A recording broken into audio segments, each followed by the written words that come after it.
Ahojky, krásny deň. Dnes sa ti chcem prihovoriť s dvoma výnimočnými obrázkami, ktoré milujem a kľudne by som sa nimi aj obdarovala ja samú seba, ale radšej posunula niekomu, koho potešia. A dnes je naozaj posledný deň, keď si ich môžeš vybrať, alebo z minulých dvoch videjek, kde sú zase iné. A totiž už iba zajtra ti to viem prvou triedou poslať, aby si mohol mať taký krásny výnimočný darček na Valentína. Takéto srdce pretekajúcou riekou života.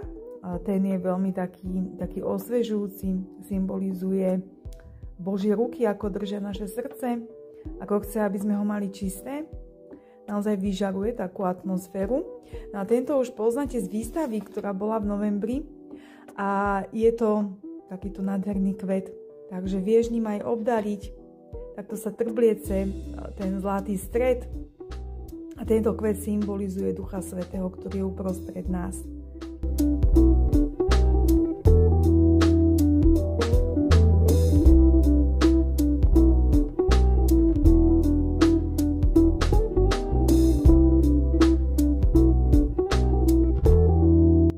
Ak chceš takýto darček, komentuj 1 alebo 2 a dám ti viacej info ku každému.